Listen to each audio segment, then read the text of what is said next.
Hello and welcome to the IGNOU fair. मैं केश मिश्रा आप सभी का अपने इस चैनल इग्नो फेयर पर स्वागत करता हूं। जी हाँ, ध्यान रखिएगा, आज का टॉपिक बहुत ही ज्यादा महत्वपूर्ण है। इससे आपकी यूपीएससी स्टेट एग्जाम्स में और गवर्नमेंट एग्जाम्स में बहुत सारे क्वेश्चंस पूछे गए हैं, प्रीलिम्स में खासकर। तो इस वजह से आपको ये समझना भी बहुत ज्यादा जरूरी है कि आखिरकार कन्वर्टिबिलिटी ऑफ करेंसी क्या होती है। इससे संबंधित जो तारापुर समिति बनी है उस पर भी हम बात करेंगे कि उसने क्या क्या रिकमेंडेशन दी थी इन सभी को, और ये कैसे काम करता है। बेसिकली जो मुद्रा की परिवर्तनीयता है, जो कन्वर्टिबल ऑफ करेंसी है, कैसे काम करती है, इन सभी पे बहुत डिटेल में, यकीन मानिए आपको कोई भी कंफ्यूजन नहीं रहनी है। कन्वर्टिबिलिटी ऑफ करेंसी का टॉपिक अगर आपके समझ में नहीं आता, आपके समझ से परे है, तो आपको कुछ नहीं करना, आपको सिर्फ इस क्लास में बने रहना है और मुझे बहुत ध्यान से आपको सुनना है। ठीक है, बस ये काम अगर आप कर पाए तो कन्वर्टिबिलिटी ऑफ करेंसी आपको दोबारा ऐसा नहीं होगा कि कभी कहीं दोबारा पढ़ना पड़े। ठीक है, तो आइए हम लोग बात करते हैं, देखते हैं। देखिए, सबसे पहले तो आप ये समझिए कि जो कन्वर्टिबिलिटी ऑफ करेंसी होती है वो होती क्या है। देखो, जैसे आप ऐसे आसान भाषा में समझिए कि किसी भी मुद्रा को किसी दूसरी मुद्रा में बदल देना, मतलब कन्वर्ट कर देना, वही उसकी कन्वर्टिबिलिटी है।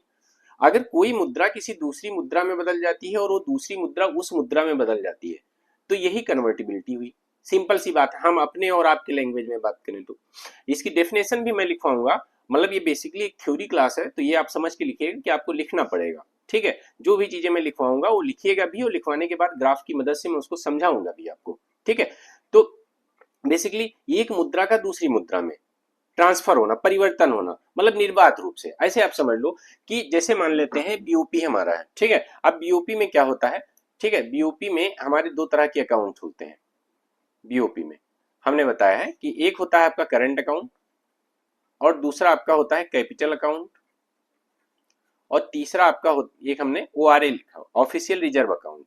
ठीक है, आपको इसको अलग रखना है फिलहाल के लिए, ऑफिशियल रिजर्व अकाउंट को। ऐसे इसका पार्ट होता है, लेकिन अगर हम बीओपी में इसको इंक्लूड करेंगे यहाँ पे, तो आपको करेंसी ऑफ कन्वर्टिबिलिटी समझ में नहीं आएगी। और आखिरकार ये करेंसी ऑफ कन्वर्टिबिलिटी आपके एक्सचेंज रेट पे क्या फर्क डालती है, ये सब भी आपको समझ में नहीं आएगा। ठीक है, तो फॉर एक्सचेंज पे क्या फर्क डालती है।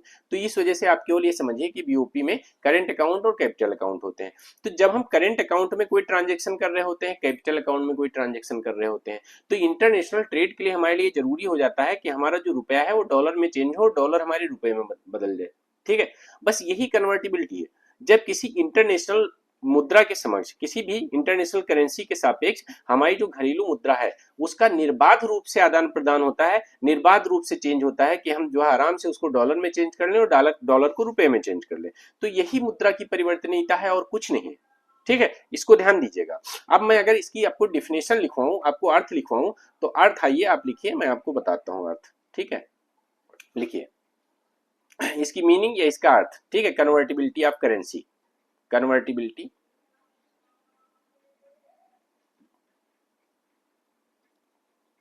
Of currency. ठीक है, ये आपको लिखना है। ठीक है, अब इसमें जब आपको लिखना है अर्थ, तो अर्थ अर्थ बहुत सिंपल शब्दों में लिखिए। मैं आपको हिंदी में लिखवाता हूं। लिखिए, उदारीकरण से जुड़ी एक प्रक्रिया है ये। क्योंकि उदारीकरण जब हुआ, ठीक है, तो क्या हुआ कि हाँ, मतलब हमारे ट्रेड जो है वो ट्रेड ऐसे हो कि हाँ जो है हम ग्लोबल के साथ जुड़ जाए, ग्लोबल हमारे साथ जुड़ जाए। ठीक है, यही तो उदारीकरण है, कि निर्बाध रूप से हमारा ट्रेड हो सके। ठीक है, चाहे इंटरनेशनल ट्रेड हो सके, भाई दूसरे देश हमारे साथ ट्रेड कर सकते हैं, हम दूसरे देशों के साथ, दूसरे देश अपनी यूनिट यहाँ सेटअप कर सकते हैं, हम दूसरे देशों में सेटअप कर सकते हैं। ठीक है, तो उदारीकरण से जुड़ी एक अवधारणा। एक मिनट रुकिएगा, जरा पेन सही कर लें, फिर आपको बताते हैं। ठीक है,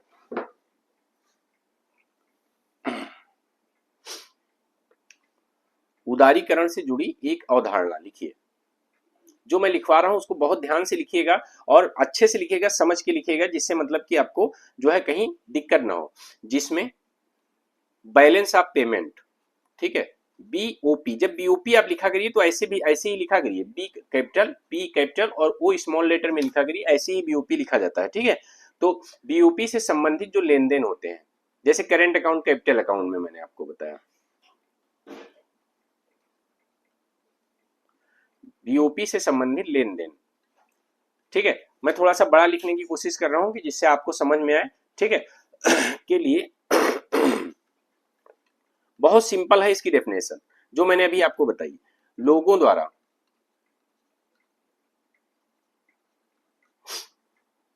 घरेलू मुद्रा का, घरेलू मुद्रा को विदेशी मुद्रा में,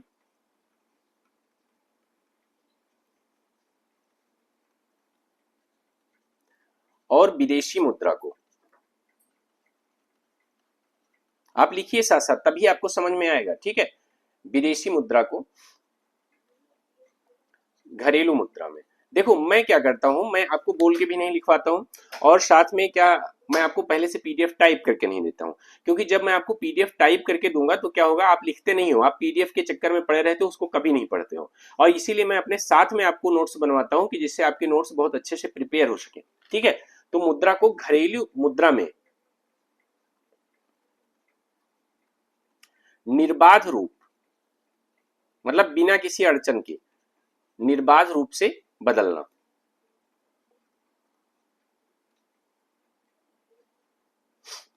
उदारीकरण से जुड़ी एक अवधारणा है जिसमें बैलेंस ऑफ पेमेंट से संबंधित लेन देन के लिए लोगों द्वारा घरेलू मुद्रा को विदेशी मुद्रा में और विदेशी मुद्रा को घरेलू मुद्रा में निर्बाध रूप से बदला जा सकता है, बदला जा सकता है। ठीक है, बस यही इसकी डेफिनेशन है और कुछ नहीं, कि भाई जो हमारी घरेलू मुद्रा है उसको हम क्या कर रहे हैं, निर्बाध रूप से अपने जो है विदेशी मुद्रा में कन्वर्ट कर दे रहे हैं, और जो विदेशी मुद्रा है उसको निर्बाध रूप से घरेलू मुद्रा में कन्वर्ट कर दे रहे हैं, और यही जो है इसकी अवधारणा है और कुछ नहीं है। ठीक है, अब इसके अंदर ऐसा हो कब पाता है, देखो अगर ऐसा करना है तो इसके लिए आप लिख लीजिए, आगे लाइन में लिख लीजिए कि इसके लिए, ठीक है, बीओपी से जुड़े जो बैलेंस ऑफ पेमेंट है, बीओपी से जुड़े लेन देन,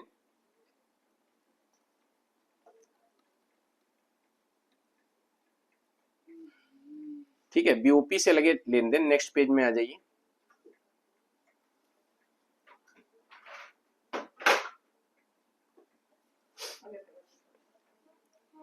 बीओपी से जुड़े लेन देन पर लगे प्रतिबंधों को या फिर पूरी तरह से समाप्त कर दिया जाता है या कम कर दिया जाता है, उनमें ढील दे दी जाती है। अभी लिख लीजिए, जब मैं ग्राफ की मदद से समझाऊंगा तो आपको बहुत अच्छे से समझ में आएगा।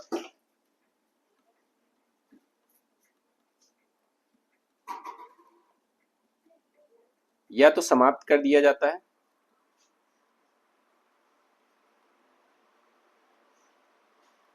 या तो काफी लचीला कर दिया जाता है, मतलब फ्लेक्सिबल कर दिया जाता है। ठीक है, मतलब छूट दे दी जाती है।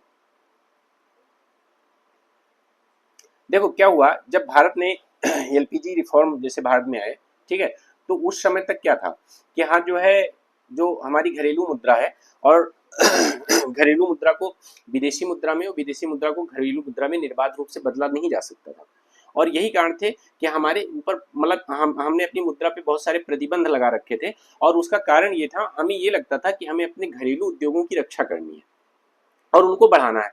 लेकिन एक समय आते आते हमें ये एहसास हुआ कि अगर हम दुनिया के साथ जुड़ के नहीं रहेंगे और हम ग्लोबलाइजेशन की तरफ नहीं बढ़ेंगे तो हम अपना विकास कभी कर नहीं पाएंगे, क्योंकि फिर हमारा जो विकास होगा वो हमारा विकास केवल सीमित ही हो पाएगा। ठीक है, पूरी तरह से हम अपने आप को विकसित नहीं कर पाएंगे। जो आज स्थिति है, इस स्थिति तक शायद हम नहीं पहुंच पाते अगर एलपीजी रिफॉर्म नहीं आए होते। ठीक है, और ये कन्वर्टिबिलिटी, देखो जो मुद्रा की कन्वर्टिबिलिटी होती है वो दो प्रकार की होती है। आप एक बार लिखिए, मैं बता रहा हूं, लिखिए प्रकार। ठीक है, इसके प्रकार कौन कौन से होते हैं उसको आप लिखिए। लिखिए पहला, चालू खाता परिवर्तनीयता, करेंट अकाउंट कन्वर्टिबिलिटी।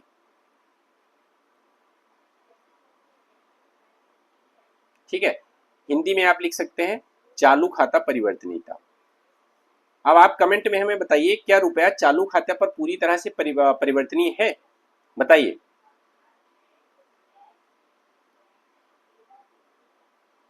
ठीक है, और दूसरा क्या होता है, कैपिटल अकाउंट कन्वर्टिबिलिटी। इन दोनों पर हम समझेंगे क्योंकि दोनों से संबंधित आपके सवाल पूछे गए हैं।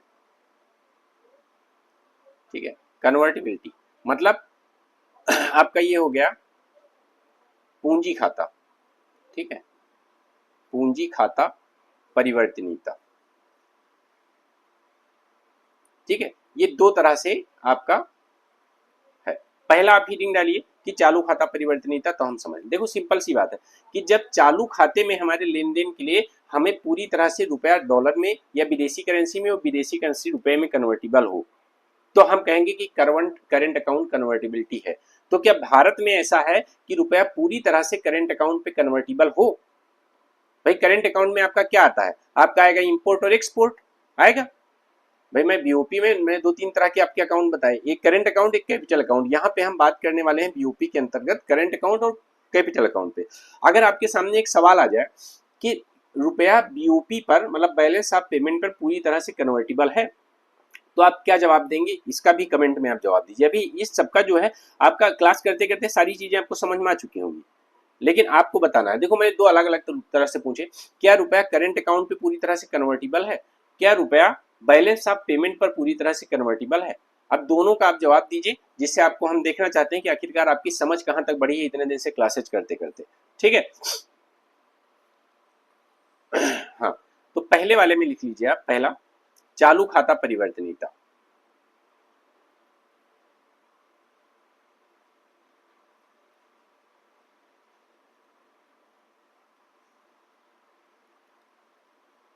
ठीक है, मतलब करंट अकाउंट कन्वर्टिबिलिटी, इसको लिख लीजिए। इसमें क्या लिखना है आपको?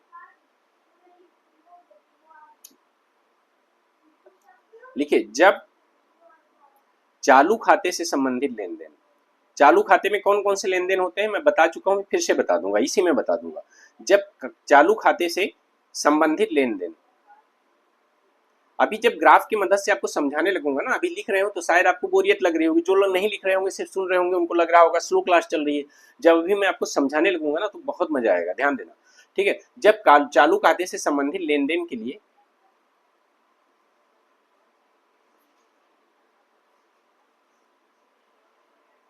घरेलू मुद्रा, देखो ये मैं जो डेफिनेशन लिखवा रहा हूँ ये सब पे लागू है, इसको ऐसे मत समझिएगा कि ये सिर्फ और सिर्फ इसी पे से संबंधित है, हमारे जो है मतलब भारत से संबंधित। ये मैं जनरल लिखवा रहा हूँ, भारत पर अभी आऊंगा। जब चालू खाते से संबंधित लेन देन के लिए घरेलू मुद्रा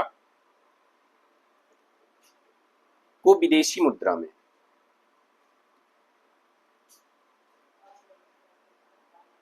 चालू खाते से संबंधित लेन देन को घरेलू मुद्रा को विदेशी मुद्रा में और विदेशी मुद्रा को घरेलू मुद्रा में,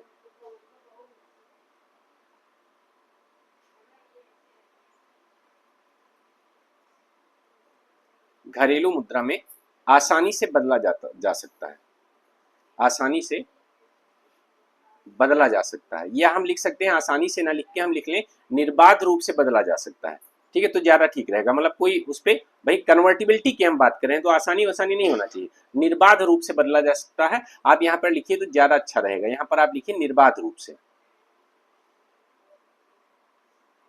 ठीक है, निर्बाध रूप से बदला जा सकता है।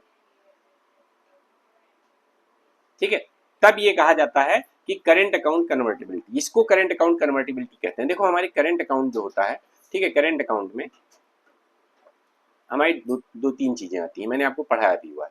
पहला आपका आता है जो है ट्रेड ऑफ गुड्स,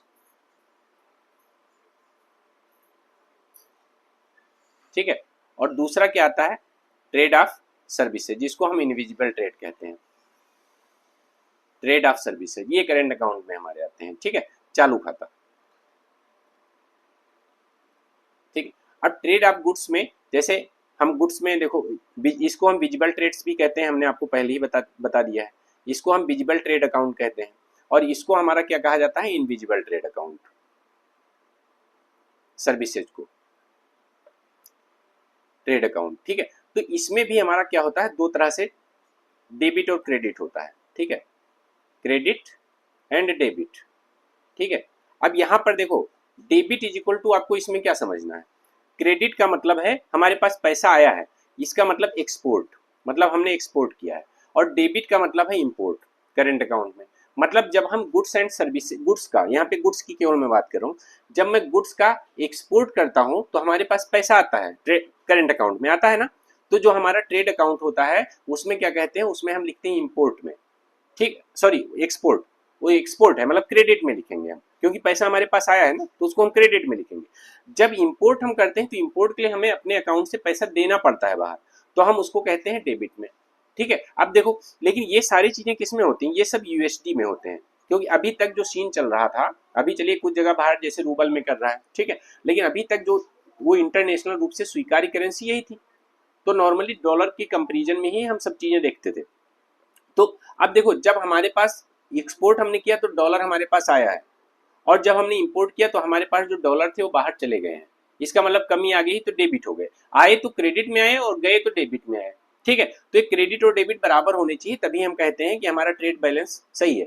लेकिन अभी ध्यान देना कि अब इंडिविजुअल अकाउंट में उसी तरह से क्या होता है कि जब हमारा भाई एक्सपोर्ट और इंपोर्ट वही लिखते हैं कि एक्सपोर्ट ऑफ सर्विसेज और साथ में इंपोर्ट ऑफ सर्विसेज, इसको भी हम उसी तरह से क्रेडिट और डेबिट में लिखेंगे।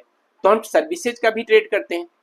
भारत जो है ट्रेड सर्विसेज में ज्यादातर सरप्लस रहा है, सर्विसेज के ट्रेड में ज्यादातर सरप्लस रहता है भारत। इस बार भी करंट अकाउंट में अगर देखें, अभी हाल ही में मैंने करंट अफेयर में आपको पढ़ाया था कि जो है करंट अकाउंट सरप्लस आया है, किस में आया है, सर्विसेज की वजह से, ठीक है, फोर्थ क्वार्टर में। तो इसी तरह ध्यान दीजिएगा, अब इस ट्रेड को करने के लिए हमें क्या करना है भाई, हम हमारे पास क्या, हमारी करेंसी घरेलू रुपए है, तो रुपए को जब हम डॉलर में कन्वर्ट कर पाएंगे तभी तो हम ट्रेड करेंगे, समझ रहे हो, और डॉलर को रुपए में भी कन्वर्ट होना चाहिए, नहीं तो हमारे किसी काम का नहीं। तो इसीलिए हमें इंटरनेशनल ट्रेड करने के लिए रुपए को डॉलर में और डॉलर को रुपए में बदलना पड़ता है।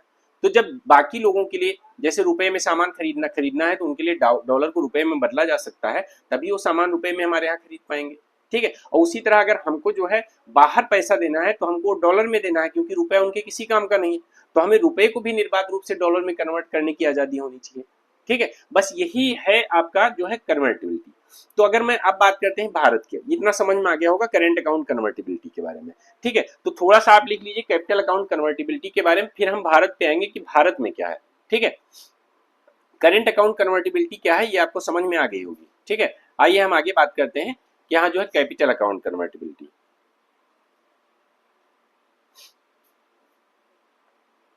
या पूंजी खाता परिवर्तनीयता,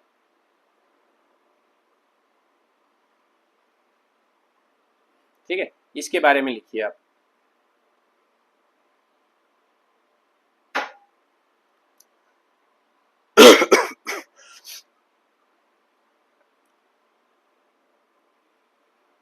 हाँ, लिख लीजिए कि इसमें पूंजी खाते से संबंधित लेन देन, अब पूंजी खाते से संबंधित कौन से लेन देन होंगे अभी हम बताएंगे। पूंजी खाते से संबंधित लेन देन के लिए इसको जब समझ लेंगे ना, तभी आप समझ पाएंगे कि भारत में रुपया करेंट अकाउंट पे पूरी तरह से कन्वर्टिबल है, पूंजी खाते पे पूरी तरह से कन्वर्टिबल क्यों नहीं बनाया गया है, सिलेक्टिव कन्वर्टिबल क्यों है। जब आप ये सब समझ पाएंगे ना कि आखिरकार कैपिटल अकाउंट में क्या क्या होता है और ये सब, तभी आप समझ पाएंगे, ठीक है। तो इसमें पूंजी खाते से संबंधित लेन देन के लिए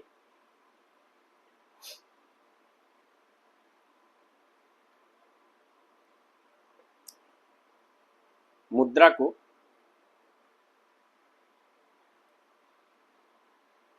सीधे विदेशी मुद्रा में कन्वर्ट करने की आजादी होती है।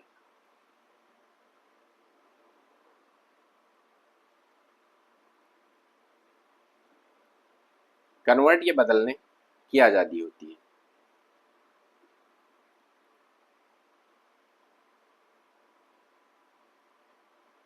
आजादी होती है, वाइस वर्षा, ठीक है। वाइस वर्षा लिख लीजिए, मतलब दोनों तरह से आप लिख लीजिए कि उसी तरह विदेशी मुद्रा को भी, या अर्थात आप लिख सकते हैं कि अर्थात पूंजी खाते पर मुद्रा का उदारीकरण कर दिया जाता है।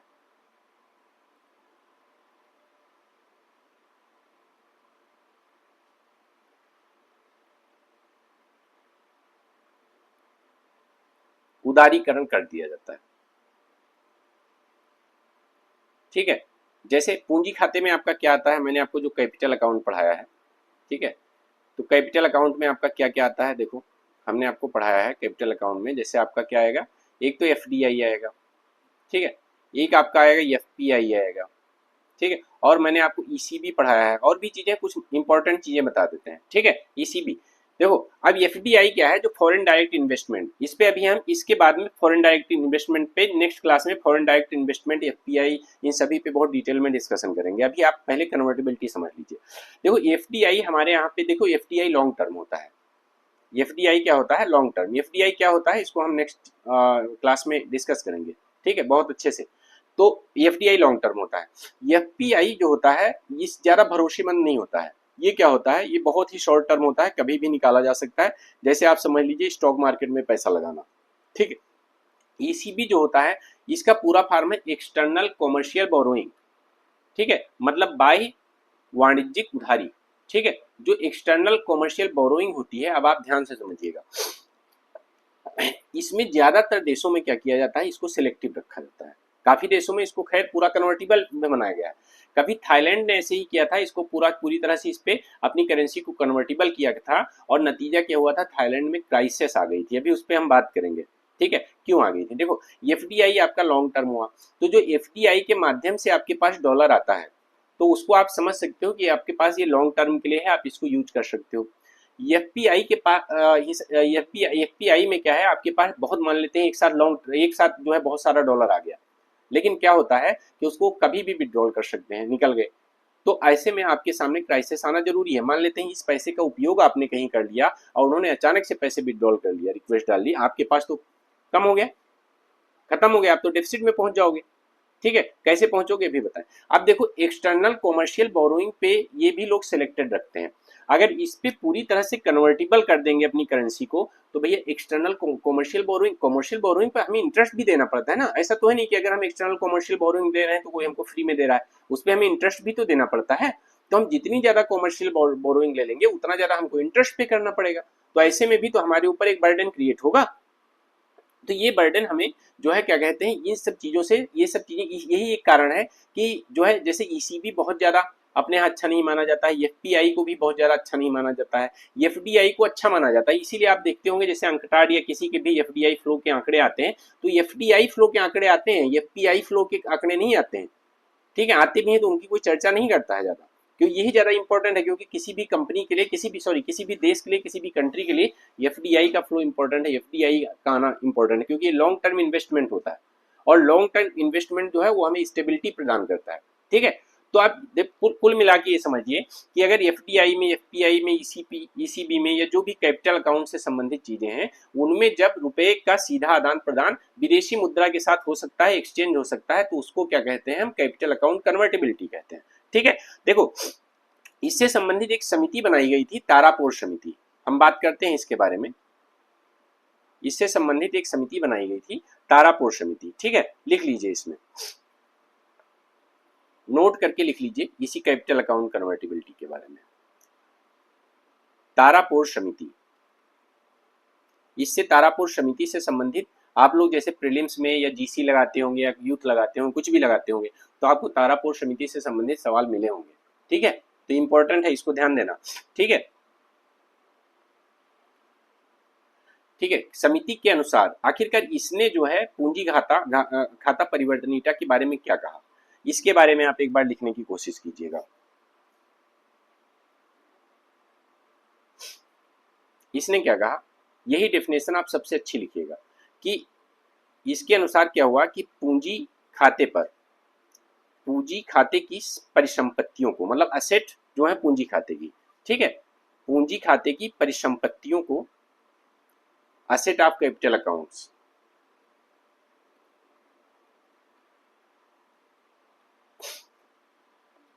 विदेशी परिसंपत्तियों में, मतलब यहां पर पूंजी खाते की घरेलू परिसंपत्तियां लिख सकते हैं, ठीक है। घरेलू परिसंपत्तियों को विदेशी परिसंपत्तियों में, और विदेशी परिसंपत्तियों को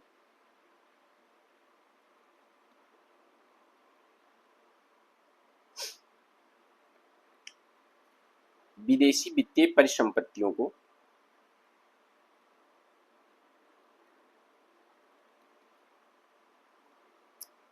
घरेलू परिसंपत्तियों में बदला जा सकता है।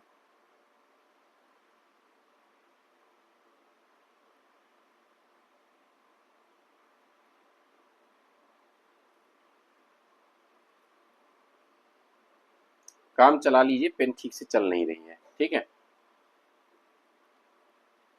बदला जा सकता है, ठीक है। ये इसने डेफिनेशन दी। इसने क्या कहा तारापुर समिति ने कि पूंजी खाते में जो भी हमारी परिसंपत्तियां हैं, उन परिसंपत्तियों को हम घरेलू परिसंपत्तियों में बदल सकते हैं, और जो घरेलू परिसंपत्तियां हैं उनको हम विदेशी वित्तीय परिसंपत्तियों में बदल सकते हैं। अब ध्यान देना, दो तीन चीजें होती हैं।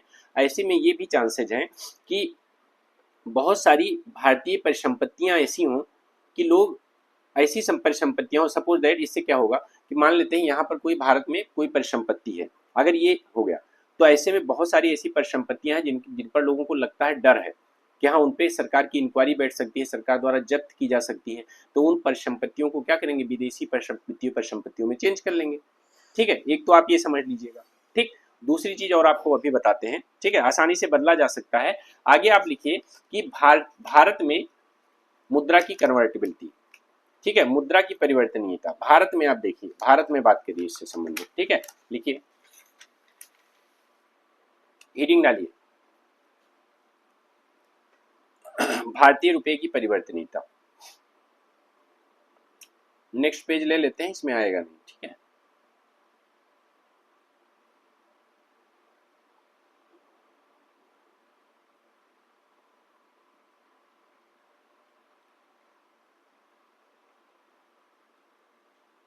भारतीय रुपए की परिवर्तनीयता, ये टॉपिक खत्म करके चलना है आज, ये समझ लीजिएगा। Convertibility of Indian rupees. ठीक है, हिंदी में आप इंग्लिश में इसको लिख लीजिए, कन्वर्टिबिलिटी ऑफ इंडियन रुपीज। ठीक है, अब देखो इसमें आप दो तरह से समझ लीजिए चीजों को, क्योंकि पेन का कलर चेंज कर देता हूँ। हाँ, आइए, अब हमने देख लिया कि करेंट अकाउंट कन्वर्टिबिलिटी क्या है और कैपिटल अकाउंट कन्वर्टिबिलिटी हमने देख ली। अब हम यहाँ पे लिखेंगे कि भारतीय रुपया करेंट अकाउंट पे क्या कन्वर्टिबिलिटी है, करेंट अकाउंट पे, और इधर आप लिखिए कैपिटल अकाउंट पे। भाई हमने देख लिया कि करंट अकाउंट कन्वर्टिबिलिटी क्या है, कैपिटल अकाउंट कन्वर्टिबिलिटी क्या है। अब हम भारत की भी तो स्थिति देखें कि आखिरकार जो भारतीय रुपया है वो करंट अकाउंट पे कन्वर्टिबिलिटी है उसकी या कैपिटल अकाउंट पे है, दोनों पे हम देख लेते हैं इसको। ठीक है, तो देखो इस पे अगर हम बात करते हैं तो फुल कन्वर्टिबल है। ठीक है, फुल कन्वर्टिबल, ये इसको लिखा जाता है फुलेस्ट कन्वर्टिबल। ठीक है, फुल कन्वर्टिबल मतलब करेंट अकाउंट पे पूरी तरह से कन्वर्टिबल है, अदरवाइज भारत का के व्यापार पे इसका असर पड़ेगा, एक्सपोर्ट इंपोर्ट दोनों पर। फुल कन्वर्टिबल है, कब से, अगस्त 1994 से। ठीक है, देखो ऐसा अगर आपके सामने कभी आ जाता है कि किसकी रिकमेंडेशन पर इसको जो है किया गया, तो तारापुर समिति ऑप्शन होगा, तो तारापुर समिति के रिकमेंडेशन से नहीं किया गया है। अगस्त 1994 से जो है इसको क्या किया गया था, पूरी तरह से करंट अकाउंट पे कन्वर्टिबल कर दिया गया था। बाद में 1996 में तारापुर समिति बनाई जाती है और ये देखने के लिए कि रुपया की जो कन्वर्टिबिलिटी है उसको रिव्यू करे और साथ ही ये बताए कि कैपिटल अकाउंट पे जो कन्वर्टिबिलिटी है वो करनी चाहिए या नहीं करनी चाहिए। ठीक है, इसको ध्यान रखिएगा थोड़ा सा। ठीक है,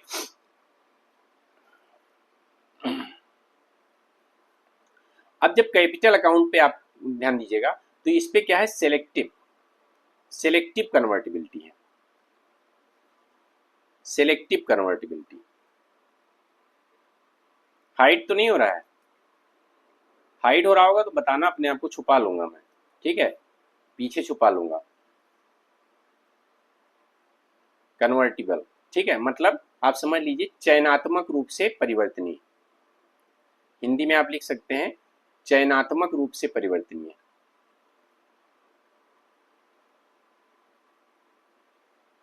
ठीक है, अब इसको ध्यान देना, दो चीजें हैं, मैं आपके सामने 3 स्टेटमेंट अभी लिखता हूं, आप हमें बताइएगा।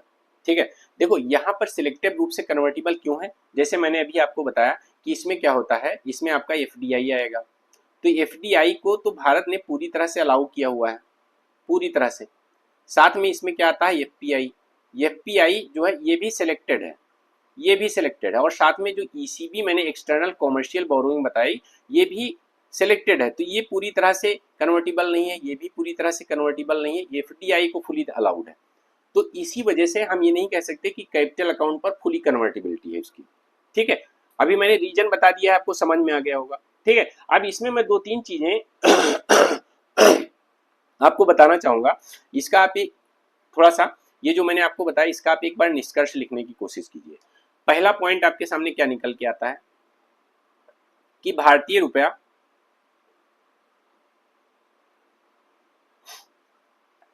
चालू खाता पर पूरी तरह से परिवर्तनीय है।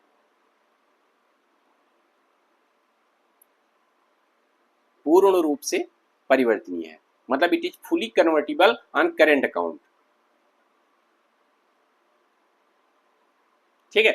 दूसरा आपके पास निकल के आता है कि भारतीय रुपया पूंजी खाता पर पूरी चयनात्मक रूप से कन्वर्टिबल है। पूंजी खाता पर चयनात्मक रूप से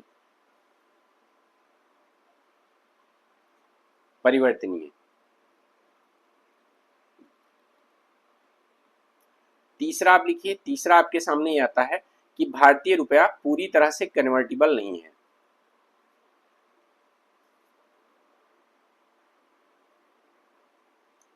पूर्ण परिवर्तनीय नहीं है।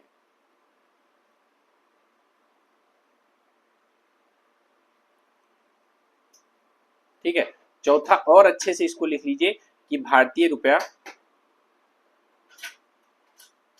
इन्हीं सबसे स्टेटमेंट बनते हैं एग्जाम में, समझ लीजिएगा। भारतीय रुपया बीओपी पर पूर्ण परिवर्तनीय नहीं है।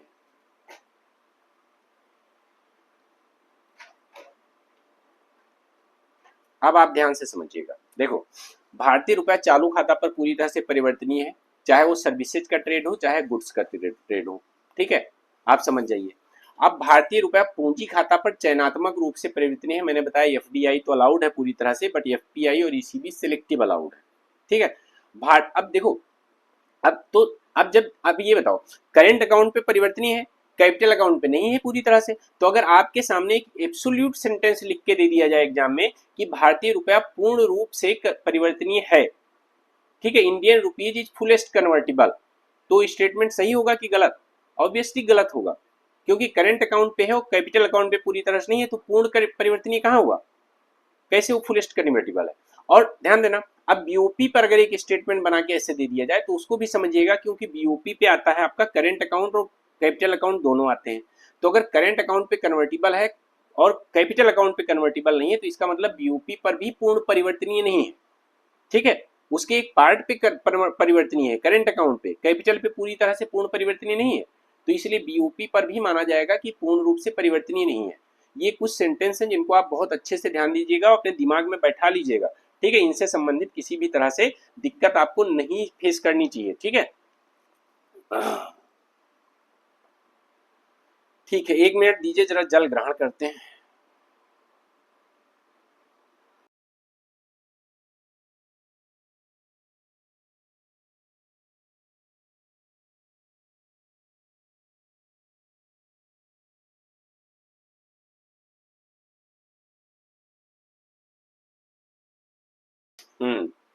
आइए भाई, आगे बात करते हैं। अभी 2-3 चीजें आपको और अच्छे से बताते हैं, उनको आप समझिएगा, इसके बाद ही क्लास को खत्म करेंगे, क्योंकि कन्वर्टिबिलिटी ऑफ करेंसी से संबंधित कोई चीजें रह नहीं जानी चाहिए आपके सामने।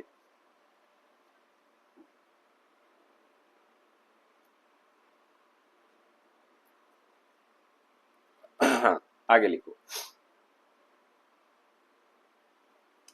यहां पर लिखो आप तारापुर समिति।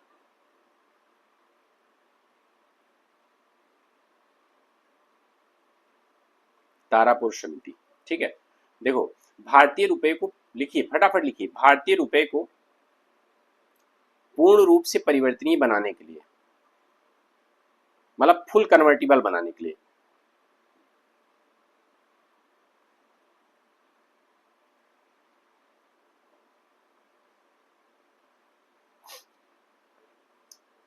के लिए, एस एस तारापुर, ठीक है, एस एस तारापुर की अध्यक्षता में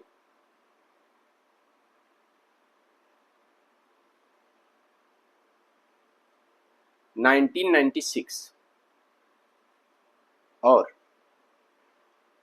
2006 2 बार समिति बनाई गई,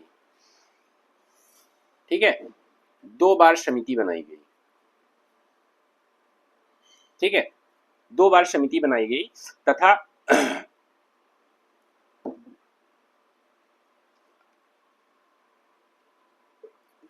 लेकिन भारतीय रुपए को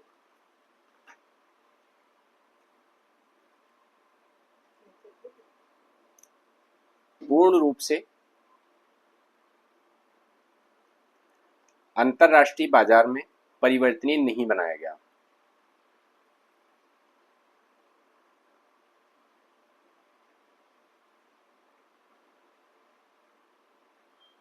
परिवर्तनीय नहीं बनाया गया, ठीक है। हालांकि क्या हुआ, तारापुर समिति ने ये कहा था कि यहाँ भारतीय रुपए को पूरी तरह से परिवर्तनीय बना दिया जाए। तो अगर कभी ये आए कि तारापुर समिति ने जो है ऐसी रिकमेंडेशन नहीं की थी तो गलत था। तारापुर समिति ने कहा था कि पूरी रूप से परिवर्तनीय बना दिया जाए, लेकिन क्यों नहीं बनाया गया अभी बात करते हैं।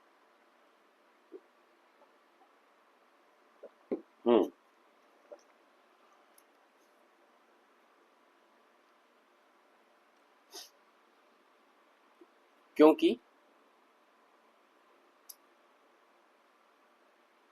एक मिनट,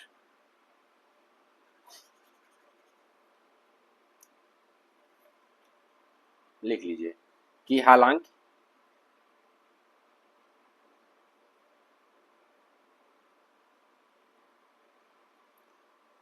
तारापुर समिति ने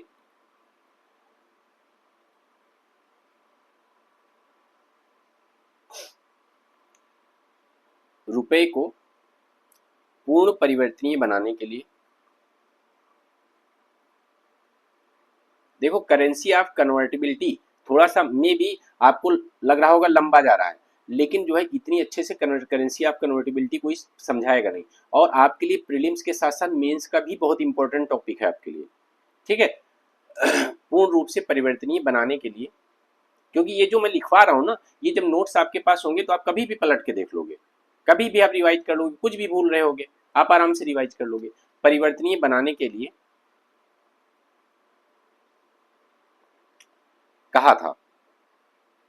और आप लोगों को अगर क्लास पसंद आ रही है तो चैनल को सब्सक्राइब जरूर करें, बेल आइकन दबाना तो बिल्कुल भी मत भूलें, अदरवाइज क्या है आपको सारे अपडेट्स इस चैनल से संबंधित मिल नहीं पाते हैं। और मेरे टेलीग्राम चैनल से जरूर जुड़ें। आप IGNOU fair by KS sir के नाम से आप कुछ ना करिए, आप जाइए टेलीग्राम पे @इग्नो फेयर लिखिए, ठीक है, इग्नो फेयर, और इस नाम से सर्च कर लीजिए, आपको मिल जाएगा टेलीग्राम चैनल, ग्रुप भी मिल जाएगा, चैनल भी मिल जाएगा, ठीक है। कहा था लेकिन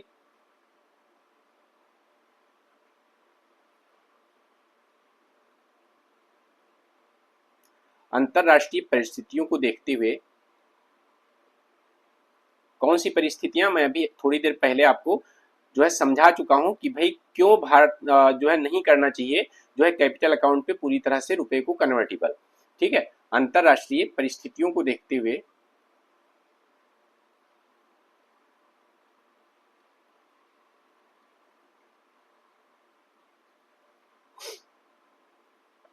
रुपए को पूर्ण परिवर्तनीय नहीं बनाया गया।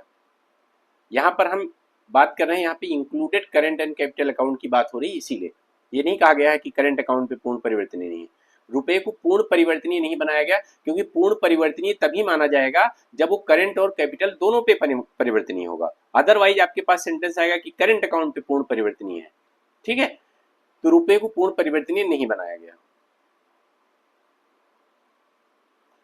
अब देखो, अगर रुपए को पूर्ण परिवर्तनीय बनाना है तो इसके लिए क्या जरूरी है, इसके लिए जरूरी है, लिख लीजिए, रुपए को पूर्ण परिवर्तनीय बनाने के लिए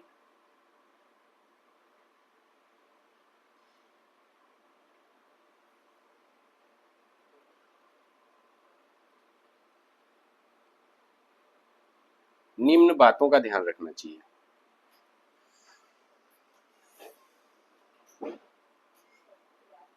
ध्यान रखना होगा, ठीक है। कौन सी, आइए बात करते हैं, कौन सी बातों का ध्यान रखना होगा। ठीक है, आइए पहला, विदेशी मुद्रा भंडार, जो हमारे पास फॉरेक्स रिजर्व है, ठीक है, विदेशी मुद्रा भंडार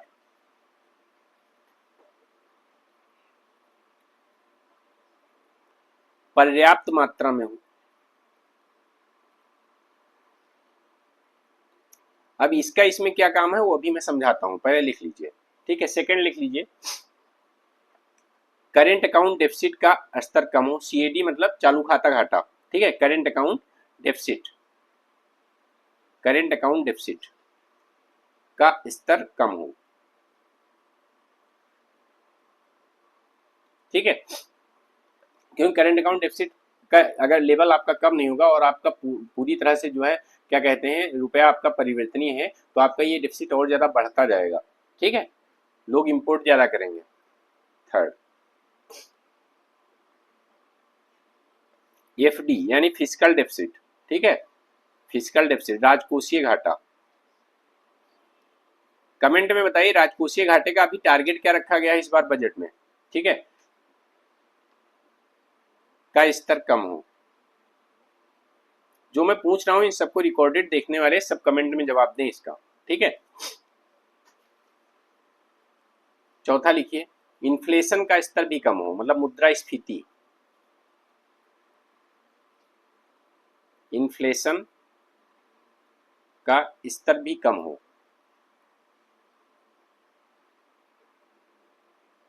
ठीक है, क्योंकि अगर ज्यादा इन्फ्लेशन होगी और हम इस तरह से फुली कन्वर्टिबल बना के रखें तो क्या होगा, हमारे यहाँ पे इंपोर्टेड इन्फ्लेशन भी आएगी और मतलब इन्फ्लेशन ये और ज्यादा बढ़ेगी, खतरनाक हो जाएगी हमारे लिए। तो इन सब चीजों को बहुत ध्यान से रखना पड़ता है, इन सभी चीजों को मैनेज भी करके चलना पड़ता है, ठीक है। पांचवा लिखिए, बैंकिंग प्रणाली मजबूत हो, इसके लिए जरूरी है कि बैंकिंग प्रणाली मजबूत हो, स्ट्रॉन्ग बैंकिंग सिस्टम।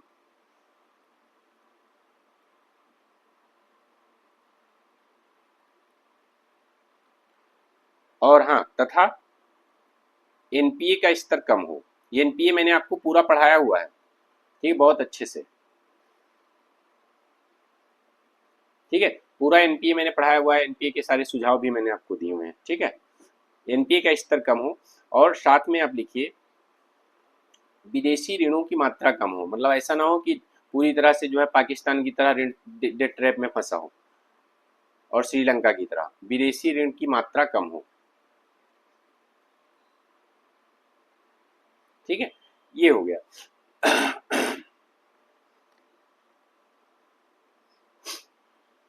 एक्चुअली क्या हुआ था 1996 में बनी तारापुर समिति ने कहा कि रुपए को पूरी तरह से कन्वर्टिबल बना दिया जाए और शायद सरकार इस पे अमल भी कर लेती, लेकिन 1997 में थाईलैंड में क्राइसिस आ गया और थाईलैंड ने रुपए को मतलब सॉरी अपनी घरेलू मुद्रा को पूरी तरह से कन्वर्टिबल बना रखा था। अब उसमें क्या हुआ, उसके पास जो एफपी आया, बहुत ध्यान से समझना, अब उसके पास क्या हुआ, देखो मैं इस तरह से आपको समझाने की कोशिश कर रहा हूँ, अभी आप समझिएगा। आइए मैं एक चार्ट बना के आपको पूरी चीज समझाने की कोशिश करता हूँ। यहाँ पे देखिए, जैसे मैं बात कर रहा हूँ बीओपी की, बीओपी की मैं बात कर रहा हूँ, ठीक है, ठीक है। अब बीओपी में हमें क्या है, इस चार्ट को ध्यान से समझिएगा। एक हो गया आपका करेंट अकाउंट, ठीक है, और दूसरा हो गया आपका कैपिटल अकाउंट, ठीक है। इसमें एक फॉरेक्स भी ऑफिशियल रिजर्व अकाउंट भी होता है, बट उस रिजर्व अकाउंट को हम अलग लिखते हैं। आप यहाँ पे ऐसे मान लीजिए, आपको समझाने के लिए हम अलग लिखते हैं, आप ऐसे मान लीजिए कि ये आपका फॉरेक्स है, ये आपका फॉरेक्स रिजर्व है, ठीक है, यहाँ पे रखा हुआ है, आराम से रखा हुआ है, ध्यान देना, जितना भी है अभी मौजूदा समय में कितना है, 657 बिलियन डॉलर का, ठीक है। तो ऐसे मान लीजिए ये हमारे 657 बिलियन डॉलर यहाँ पे रखे हुए हैं, ठीक। अब ध्यान दीजिएगा, आइए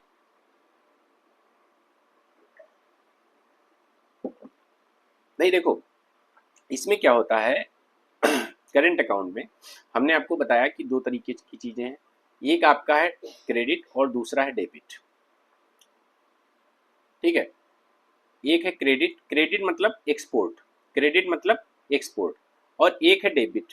डेबिट मतलब इंपोर्ट, ठीक है, ध्यान रखना कि इसको आप इंपोर्ट मान लो और इसको आप एक्सपोर्ट मान लो, ठीक है। अब ध्यान देना, अब एक बात इस चीज को समझने की कोशिश कीजिएगा कि इसमें जो है देखो, अब कैपिटल अकाउंट में भी मैं बना लेता हूं तो आपको ज्यादा अच्छे से समझ में आएगा। इसमें क्या होगा, जब पैसे आते हैं तो क्या होता है आपका, एक तो होता है कैपिटल इनफ्लो।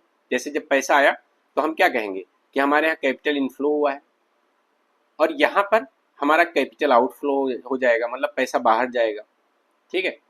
तो कैपिटल आउटफ्लो लिखेंगे हम इसको। अब ध्यान से समझिएगा, अब सपोज दैट एक मिनट के लिए मान लेते हैं कि हमारे यहाँ हमारे यहाँ जो क्रेडिट है वो क्रेडिट हमारे पास है $500 का, मतलब हमारा जो एक्सपोर्ट है वो $500 का, ठीक है। और जो हमारा डेबिट है वो कितना है, $1000 का। अब देखो, ये बीओपी है, मतलब ये हमेशा बैलेंस रहना चाहिए, ठीक है, असंतुलित में नहीं आना चाहिए, इसको बैलेंस रखना चाहिए। तो ये बैलेंस कैसे रखता है, जब पूरे बीओपी में सारे डेबिट सारे क्रेडिट के बराबर होते हैं तो उसको हम कहते हैं बैलेंस है। मतलब balance BOP is equal to, समझ रहे हैं कि डेबिट, जितने भी डेबिट हैं इज इक्वल टू क्रेडिट।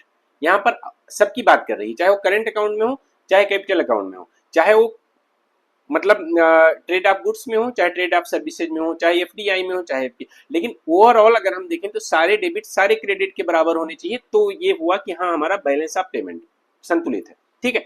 अब ध्यान देना, अब अगर आप करेंट अकाउंट की बात करें तो करेंट अकाउंट में क्या है, अब देखो इधर क्रेडिट है और इधर डेबिट है। अब आप ये बताओ, अगर आपके पास 500 रुपया है तो आप 1000 कहां से खर्चा कर लेते हो, तो इसका मतलब आप नुकसान में हो। आया आपके पास 500 रुपया, खर्चा आपने 1000 कर लिया, तो आप नुकसान में हो। तो इसको बराबर करने के लिए क्या किया जाता है, मान लेते हैं जैसे कैपिटल आउट इनफ्लो है। अब इसमें ध्यान देना, अब इसमें क्या चीजें हैं, मान लेते हैं कि जैसे एफडीआई है और एफपीआई है, दो को लेके चलते हैं, एफडीआई और एफपीआई। अब मान लेते हैं कि हमारे पास एफडीआई आया है यहाँ पर एक है, ये दोनों को मान लेते हैं। चलो हम इसको और अच्छे से थोड़ा समझाने की कोशिश करते हैं, ऐसे फिर आपको कंफ्यूजन हो जाएगा ज्यादा अगर मैं डिटेल में ले जाऊंगा, ठीक है, ज्यादा डिटेल में ले जाऊंगा तो कंफ्यूजन होगा, ठीक है। तो ऐसे आप केवल इतना समझिए कि जैसे कैपिटल इनफ्लो है, अब इनफ्लो में हम मान लेते हैं कि हमारा आ गया है $1000 और आउटफ्लो में हमारा गया है $500, ठीक है। अब ये बताओ, अब यहाँ पर हम $500 क्या है, सरप्लस में है कि नहीं है, क्योंकि हमारे पास आया है $1000 और गया है $500, गया है ना। तो यहाँ पर हम क्या है, यहाँ पर हम प्लस में है $500 के, और यहाँ पर हम क्या है, माइनस में है $500 के, है कि नहीं है, क्योंकि यहाँ पर हमारा 1000 गया है। अब हम क्या करेंगे, यहाँ से ये $500 उठाएंगे और इसको उठा के यहाँ पे रख देंगे, ठीक है, इसको उठा के यहाँ पे रख देंगे। एक कंडीशन ये है, ध्यान से समझिएगा, एक कंडीशन ये है, $500 हमने यहाँ पे इसके रख दिए, यहाँ से लेकर। अब हमारा क्या हुआ, इधर भी डेबिट और क्रेडिट बराबर हो गया और इधर ये 500 माइनस हो गया, तो यहाँ भी $500 का इनफ्लो और $500 का आउटफ्लो हो गया। यहाँ भी डेबिट क्रेडिट बराबर हो गया और यहाँ पर 1000 का क्रेडिट और 1000 का डेबिट हो गया, यहाँ भी बराबर हो गया। अच्छा, सपोज दैट एक मिनट के लिए एक कंडीशन और बनती है, आप ये मान लीजिए कि चलो ठीक है, हमारे पास कैपिटल इनफ्लो भी सरप्लस ना रहा होता, तब हम क्या करते, दो कंडीशन देते हैं। एक, हमारे पास कैपिटल इनफ्लो सरप्लस ना रहा होता, तब हम क्या करते, मान लेते हैं यहाँ भी $500 था, यहाँ भी $500 होता, तब हम इसको कहाँ से पूरा करते, डेबिट क्रेडिट। हम यहाँ पे फॉरेक्स में से, जैसे फॉरेक्स अगर हमारा क्या होता है $657 बिलियन है, तो हम $657 बिलियन में से, ठीक है, हम क्या करेंगे, $500 को माइनस कर देंगे, ठीक है, ये बिलियन डॉलर है। अब यहाँ से $500 को हमने माइनस कर दिया और इसको लेकर हमने यहाँ पे $500 ऐड कर दिया। अब हमारा डेबिट क्रेडिट बराबर हो गया। अब लेकिन हमारा फॉरेक्स गिर गया ना। यही जो फॉरेक्स में उतार चढ़ाव होता है वो ये बैलेंस ऑफ पेमेंट के कारण होता है, इसको ध्यान देना। जो फॉरेक्स में उतार चढ़ाव जल्दी जल्दी दिखता है, वीकली रिपोर्ट आती है और आपको बढ़ता घटता दिखता रहता है फॉरेक्स रिजर्व, ठीक है, ये कम हो गया। आप समझ रहे हो कैसे कम ज्यादा होता है। अब दूसरी चीज और आपको बताते हैं। अच्छा चलो, एक और कंडीशन लेते हैं हम आपके सामने कि मान लेते हैं कि इधर भी ये सरप्लस में था, इधर भी सरप्लस में था। तो इधर जो सरप्लस में होता, मान लेते हैं एक मिनट के लिए कि यहाँ पर क्रेडिट हमारे पास आया $1000 का और यहाँ पर हमारे पास डेबिट हुआ $500 का। तो यहाँ पर हम क्या है, प्लस $500 में है कि नहीं है, प्लस $500 में।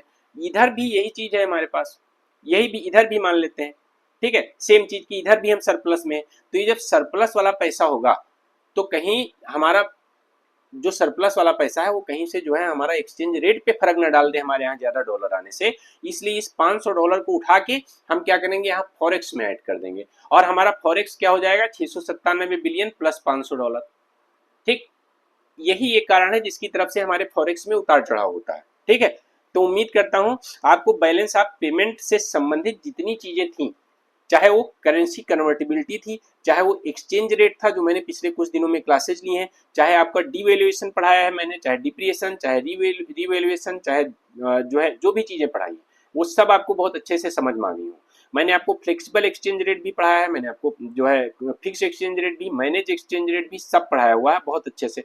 तो जिनको जिनको भी क्लास समझ में आ रही हो भैया दोस्तों के साथ शेयर भी करो। साथ ही आप एक काम करिए कि आप जो है चैनल को सब्सक्राइब करिए, बेल आइकन दबाना तो बिल्कुल भी मत भूलिए आप, जिससे सारे अपडेट्स आपको मिले। और मेरे टेलीग्राम चैनल से जरूर जुड़िए, @ टेक्नोफेयर नाम से सर्च कर लीजिए। ठीक है, तो आज के बाद उम्मीद करता हूं कि आपको करेंसी से कन्वर्टिबिलिटी से संबंधित कोई प्रॉब्लम नहीं होगी, किसी तरह की कंफ्यूजन नहीं होगी। और अगर किसी तरह की कंफ्यूजन रहती है तो आप कमेंट करिए, आपको क्लास में नेक्स्ट क्लास में या फिर उसी कमेंट में जवाब जरूर दिया जाएगा। ठीक है, थैंक यू।